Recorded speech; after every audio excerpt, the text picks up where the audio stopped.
భారతదేశంలో ఆత్మను ఆత్మ అంతరాత్మ ఎవరైనా డబ్బు తీసుకొని ఇవ్వలేదురా అన్నాం. రే నీకు తెలుసురా నీ అంతరాత్మ తీసుకో అంటావా చేతులు అంటే అంతరాత్మ వేరు. ఈ శరీరంలాగా అది బందీ కాదు, అది తప్పుడు నిర్ణయం ఇవ్వదు అనే కదా అంతరాత్మ. శరీరం, పరిసరాలు, గ్రామం, మండలం, జిల్లా, రాష్ట్రం, దేశం ఇవన్నీ వేరు వేరు కాదు అనేది ఆ సిద్ధాంతం. వీటన్ని అవసరాలు ఒకటే ఉంటుంది. వీటన్నిటి మధ్య ఒక ఏకాత్మ నిర్మాణానికి ఆయన మాట అన్నారు.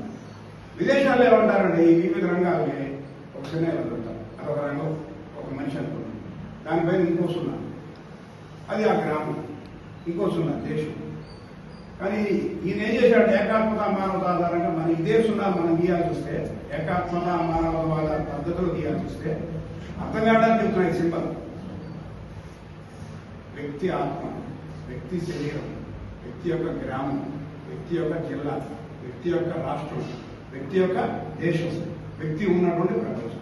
ఎక్కడైనా సున్నా విడివిడి ఉందా? అలా లేకుండా ఉందా? అదే నిర్ధారణ. దాని నుంచే స్వదేశీ ఉద్యమాలు కానీ మనం సొంతగా నిలబడటం, మళ్ళీ ఇతర దేశాల గురించి ఆలోచించడం. ఈరోజు ఇరాన్ ఇరాక్ వార్ జరుగుతుంది కదా, అందరికీ తెలుసు. ఇరాన్ నుంచి మనం పెట్రోల్ తెచ్చుకున్నాంగా, వాళ్ళకి అవసరమైన ఆహార పానీయాలు ఇస్తున్నాం, ఆహార పానీయాలు ఇస్తున్నాం. వాళ్ళు మన పెట్రోల్ బయలుదేరినట్టు జాగ్రత్తగా అవసరం కదా, అంటే ఇచ్చి పుచ్చుకునే ద్వారా. కరోనా వచ్చింది, ఒకసారి గుర్తుంచండి. కరోనా అమెరికాలో తయారు చేశారు వ్యాక్సిన్. అదే టైంలో వన్ డే ముందు మన హైదరాబాద్ లో కూడా తయారు చేశాం వ్యాక్సిన్. వాడు ఫైజర్ అనే కంపెనీ $4,000 అమ్మాలని ప్రయత్నం చేశాడు. $4,000 అంటే ఇంకా చాలా ఉంటుంది, 40,000 ఎంత ఉంటుంది. మనం $150 డబ్బు పెట్టుకునే వాళ్ళు చూసాం, నేను అందరికి ఫ్రీ ఇచ్చాం. భారతదేశంలో తెలంగాణ అందరికి ఇచ్చాం. ఇంతే కాక భారతదేశం పక్కన ఆఫ్రికా ఖండం వాటిలో ఉన్న పేద దేశాల మొత్తానికి కూడా చాలా చౌకగా లేదంటే ఫ్రీగా ఇచ్చాం. దాని తర్వాత మనకి మంచి సంబంధాలు ఏర్పడి నరేంద్ర మోడీ గారు అన్ని దేశాలకు వెళ్ళారు. సత్సంబంధాలు సహకారంతో చేస్తున్నాం. మన ప్రొడక్ట్స్ కొని అడిగారు. మనం ఏం చేసాం, ఆత్మనిర్భర్ భారత్ పేరుతో చిన్న చిన్న షాపుల పేరుతో ఉత్పత్తి కేంద్రాలు పెట్టుకుంటారని మనం కూడా చెప్పాం. మేక్ ఇన్ ఇండియా ఇవన్నీ పెట్టాడు. అంటే ఒక వ్యూహం ప్రకారం తెచ్చి చేతికి పని కల్పిస్తూ అమ్మకానికి ఇతర దేశాల్లో ఉన్న అవసరాలు తీస్తూ వాళ్ళ దగ్గర కాంట్రాక్ట్ తెచ్చుకుంటాం. ఇందువల్ల భారతదేశం బాగా డౌన్ లో ఉన్నది. ఈ రోజున అనుకుంటే 10వ స్థానంలోనే ఇప్పుడు ఉంది మన్మోహన్ సింగ్ గారి నాయకత్వంలో. అది ఇప్పుడు 3వ స్థానంలో ఉన్నాం ఆర్థిక శక్తిగా. గమనిస్తున్నారా మీరు? అంటే ఎంత వ్యూహాత్మకంగా పనిచేసుకొస్తుంది. చాలా సమయం తీసుకోవాల్సింది. ఇక భారతదేశం చాలా మంది ఇక్కడ చిట్టా ఇచ్చారు. దీంట్లో అనేది బీజేపీ ఎన్ని గెలిచింది, ఎంత శాతం వచ్చింది, ఎన్ని సీట్లు వచ్చింది, అది మీరు అంకెల్ గారని నేను చెప్పదలుచుకోవాలి. టైం ఉంటే చెప్పొచ్చు. భారతీయ జనతా పార్టీ జనసంఘగా ఉన్నప్పుడు మొట్టమొదటి భారతదేశంలో ఎన్నికలు 1952లో జరిగింది. 3 స్థానాలు. తర్వాత 5 సంవత్సరాలకి 57లో జరిగింది, 4 స్థానాలు. తర్వాత 62లో జరిగింది, 22 స్థానాలు. తర్వాత 72లో జరిగింది, 35 స్థానాలు.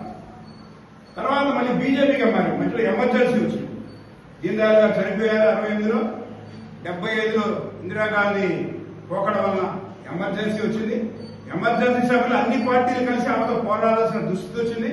తర్వాత 77లో ఒకే పార్టీ జనతా పార్టీలో భారతీయ జనసంఘాన్ని కూడా విలీనం చేశాం. ఎందుకంటే అందరూ ఏకతాటిగా చేయాలి కాబట్టి 77 వరకు 51 నుంచి 77 వరకు నడుచుకుంటూ వచ్చినటువంటి భారతీయ జనసంఘం అతిపెద్ద పార్టీగా కూడా అతిపెద్ద 2వ పార్టీగా ఇది పార్లమెంట్. అటువంటి పరిస్థితుల్లో ఇందిరాగాంధీ చేసిన సవాళ్లు ఎదుర్కొనడానికి, ప్రజాస్వామ్యంగా ఏర్పడిన గాయాన్ని మార్పిస్తానికి జనతా పార్టీలో మొరార్జీ దేశాయి, చరణ్ సింగ్ వీళ్ళందరితో వాజ్పేయి అందరూ కలిసి విలీనం చేసి మన పార్టీని కూడా ఫలితాలు తెచ్చి కేంద్రంలో ప్రభుత్వం ఏర్పాటు చేసింది, ఒక ఉమ్మడి ప్రభుత్వం. కానీ పదవీకాంక్ష కారణంగా మొరార్జీ దేశాయి నుంచి చరణ్ సింగ్ పదవీకాంక్ష కారణంగా వాళ్ళు కూలిపోయారు. క్రమశిక్షణగా పనిచేసిన మనం మళ్లీ బయటకు వచ్చి భారతీయ జనతా పార్టీని 1980లో పెట్టుకున్నాం. అర్థమైందండి? కేంద్రంలో జనతా పార్టీ ఉన్నప్పుడు ప్రసార శాఖ మంత్రిగా అనేక సంస్కరణలు ఇచ్చిన వ్యక్తి అద్వానీ. విదేశాంగ మంత్రిగా నెంబర్ 1గా భారతదేశ విషయాన్ని పాకిస్తాన్ విషయంలో అన్ని కూడా మాట్లాడిన వ్యక్తి, హిందీలో మాట్లాడిన వ్యక్తి వాజ్పేయి. ఆ విధంగా కూడా ఆ ఉమ్మడి ప్రభుత్వంలో కూడా మంచి మార్పులు, మంచి పద్ధతులు, వ్యక్తిత్వం నిలబెట్టుకున్నారు. కానీ ఆర్ఎస్ఎస్ లో కూడా వీళ్ళు సభ్యత్వం ఉందని ఒక రాజకీయేతర సంస్థలో సభ్యత్వం ఉందని ఢిల్లీ కజ్జాలు పెట్టుకొని మన బయటికి పెట్టారు. మనం చక్కగా వచ్చి భారతీయ జనతా పార్టీ ఏర్పరచుకున్నాం. భారతీయ జనతా పార్టీ ఏర్పరచుకున్నాక మనకి ఉపకరించిన ఉద్యమాలు, షాబానో కేసు ఒకటి, జమ్మూ కాశ్మీర్ ఒకటి 376, మళ్ళీ రామజన్మభూమి ఒకటి, ఇవన్నీ మనం సింపుల్ గా రామజన్మభూమి మీకు తెలుసు. తర్వాత జమ్మూ కాశ్మీర్ లో ఈ సెంటర్ లో ఎవడైనా భారతీయులు దమ్ముంటే ఈ నార్త్ చెప్పిన సెంటర్ లో భారతీయ జెండా ఎగరేయడానికి సవాల్ విషయాలు. దాన్ని మన విద్యార్థి సంఘం అయినటువంటి మన సంఘంలో పుట్టిన ఏబీపీ వాళ్ళు ఫస్ట్ తీసుకున్నారు 90లో. వాళ్ళు 11,000 మంది వెళ్ళారు. దాని తర్వాత 2 సంవత్సరాలకి మన తర్వాత బీజేపీ అధ్యక్షుడు అయినటువంటి మురళీ మనోహర్ జోషి గారు ఏకతా యాత్ర పేరుతో జమ్మూ కాశ్మీర్ పర్యటన చేశారు. వారికి హెల్పర్ గా యుక్త వయసులో ఉన్నటువంటి నరేంద్ర మోడీ గారు వారిని అనుసరించారు. నేను వెళ్ళిన దానికి ముందు ఏబీపీ దాంట్లో కూడా వెళ్ళడం జరిగింది. అప్పుడు ఒక ఇద్దరిని తీసుకెళ్లి జెండా ఎగరని అవకాశం ఇచ్చారు. అంటే అందరూ వెళ్ళలేదు, మనం ఆపారు. అరెస్ట్ చేసి మమ్మల్ని అబుల్ కలాం ఆజాద్ కాలేజీలో పెట్టారు. తర్వాత అరెస్ట్ అయినాక విడుదల చేసినా వెళ్ళకి దాకా జరిగింది. కానీ రామజన్మభూమి మీకు తెలుసు, జమ్మూ కాశ్మీర్ ఇప్పుడే చెప్పారు. ఇలా షాబానో కేసు ఒక విషయం గమనించండి. షాబానో అనేటువంటి 60 సంవత్సరాలు దాటినటువంటి ముస్లిం యువతకి, ముస్లిం మహిళకి ఒక లాయర్, మధ్యప్రదేశ్ లో ఉన్న ఒక హైకోర్టు లాయర్ విడాకులు ఇచ్చారు. అప్పుడు కోర్టు ఏం చెప్పిందంటే ఒక 200 రూపాయలు ఆ నెల భరణం ఉన్నారు. వీడు 200 రూపాయలు కూడా కట్టకుండా సుప్రీంకోర్టుకి సుప్రీంకోర్టు కూడా 200 రూపాయలు ఏమున్నాయా కట్టాయని చెప్పి లాయర్ అయి ఉన్నావు ఏంది అది అంటే మీకు కట్టమంటే మా షారియత్ ప్రకారం, ముస్లిం లా ప్రకారం మీకు కట్టాల్సిన అవసరం లేదు. అప్పుడు ఏం చేశాడంటే, అంటే మన దీని కారణంగా బీజేపీ ఓట్ బ్యాంకు, బీజేపీ ఆలోచన పనులు పెరిగారని చెప్పడానికి చెప్తున్నాను. జమ్మూ కాశ్మీర్ ఎలా పెరిగామో జాతీయవాదం వల్ల, రామజన్మ విషయంలో మన పార్టీ ఓట్ బ్యాంక్ ఎలా పెరిగిందో, తర్వాత షాబానో కేసు కూడా ఒక ముఖ్య విషయం. ఇలా కట్టండి అని అంటే ఎమ్మటనే రాజీవ్ గాంధీ వాళ్ళ షారియత్ ఒప్పుకోదు అని, మా మత ఆలోచన ఒప్పుకోవాలని రాజీవ్ గాంధీ విడాకులు ఇవ్వబడిన, భారతదేశంలో విడాకులు ఇవ్వబడిన ప్రతి మహిళకి పెన్షన్ వేయిస్తామని ఇంక్లూడ్. దీన్ని బాగా మనం ప్రచారం చేయడం వల్ల కూడా మన ఆలోచనలు ప్రజలకు ఎక్కడ మిగిలింది. అర్థమైందని చెప్పింది. అలా మన జాతీయ శ్రమంతో మనం దీర్ఘమైన ప్రయాణం చేశాము. మన అద్భుతమైన ఉద్యమాలతో. అంతేకాక మన పార్టీ పెట్టినప్పుడు కూడా పాకిస్తాన్ తో కచ్చి ఒప్పందం అనే విషయంలో ఒక అవకాశం గురించి పోరాడాము. అదేవిధంగా చైనా చొరబాట్లకు మనం పోరాడాము. వెస్ట్ బెంగాల్లో చేరినప్పుడు అక్కడ గొడవలప్పుడు పోరాడాము. ఇలా మనం ఎక్కడికక్కడ జాతీయ వ్యవహారాల మీద ఉద్యమాలు చేస్తా ఉన్నాము. ఈ అణుబాంబు కూడా వాజ్పేయి గారు వచ్చేలా చైనా, మనం నెహ్రూ ఉన్నప్పుడే అణుబాంబు ఆవశ్యకతను చెప్తూ ప్రతిపక్షంగా చేస్తూ వచ్చేవాళ్ళము. ఇవన్నీ కూడా రక్షణ వ్యవస్థ అన్నిటికి సంబంధించి మనం ఏమాత్రం ఒకళ్ళిద్దరు ఉన్నా కూడా మనం ఇది పోరాటం చేస్తున్నారు. తర్వాత భారతీయ జనతా పార్టీ పెట్టాక 2 స్థానాలతో మిగిలింది. చాలా మంది ఆంధ్రాలో బీజేపీ లేదంటారు. జాగ్రత్త గమనించండి. భారతీయ జనతా పార్టీ 80లో పెడితే 84లో తొలి లోక్సభ ఎన్నికలు జరిగినాయి. దీంట్లో గెలిచిన 2 స్థానాల్లో ఒకటి ఆంధ్రాది. జగ్గారెడ్డి గారిని ఒక ఆయన పివి నరసింహరావు గెలిచాడు వరంగల్ పక్కన హనుమకొండ. ఇంకొక గుజరాత్ లో గెలిచాడు పటేల్. మరి మిగతా వాళ్ళు ఓడిపోయారు. అంటే దానికి కారణం ఏంటంటే ఇందిరాగాంధీ చనిపోవడం ఇవన్నీ కూడా జరిగింది, వాళ్ళ సానుభూతి పవనాలు.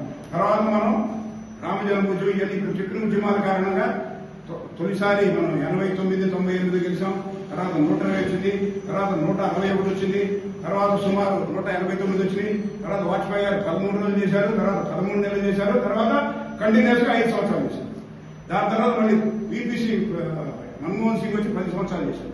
తర్వాత మోడీ గారు వచ్చినాక 282 స్థానాలతో మనం గెలిచాం.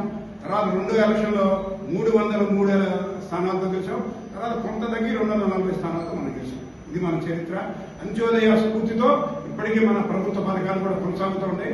చిట్ట చివరి అవసరమైన మనిషి నెట్వర్క్ ద్వారా గుర్తించి సద్బుద్ధాయన చక్కటి పరిపాలన వ్యవస్థ ఇవ్వడానికి కృషి చేస్తాం. ఓకే, మన పార్టీ ఆలోచన కూడా దేశం మొదట, పార్టీ తర్వాత వ్యక్తిగతం లాస్ట్. మిగతా పార్టీలు వ్యక్తిగతం ఫస్ట్, దేశం మరొకటైపోయింది. ఇలా పరిపాలించాలి కాబట్టి ఇన్ని సమస్యలు పేర్కొని ఉన్నాయి. ఈ సమస్యలన్నీ పేర్కొని ఉన్న వాటిని పరిష్కరించాలంటే, మన పిల్లలకి భవిష్యత్తు ఉండాలంటే, మన తరాలకి, మన వంశాభివృద్ధి కోసం పెళ్లి చేసుకుంటాం. కానీ వంశానికి ఏం మిగిలిపోతుందో కూడా తెలియదు. ఈ వివిధ మతాల పేరుతో, మన సెక్యులరిజం పేరుతో చేస్తున్నటువంటి కాంగ్రెస్ పాలన కారణంగా నా నోట్లో వేలు పెట్టు, నీ కంట్లో నేను వేలు పెట్టాలంటే సరైన ఒప్పందమేనా? రిటర్న్ వేరుకుంటాయి పెద్ద దానికి ప్రతిగా నా ఏరు నీ కట్టులో కట్టాలంటే అది ఎంత ఇచ్చిదో భారతదేశంలో కొనసాగుతున్న సెక్యులరిజం అనేది కూడా అంతే. సెక్యులరిజాన్ని వాళ్ళ ఎజెండా డెవలప్ అవడానికి మనం ఉపకరిస్తున్నాము. మనం బలంగా ఉండాలి.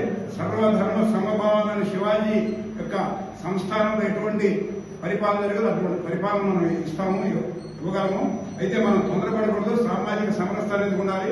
మనం చెప్పే మాటలు బయట వాళ్ళు రాజ్యాంగాన్ని మారుస్తారు వీళ్ళు అనేటువంటి పిచ్చి కొత్త చూశారు. అందువల్ల మనకి 303 నుంచి 3ఓసారి 240కి వచ్చింది. అందువల్ల మనం హేతుబద్ధంగా జాగ్రత్తగా విస్తృత మనస్తత్వంతో పనిచేయాల్సి భారత్ మాతాకి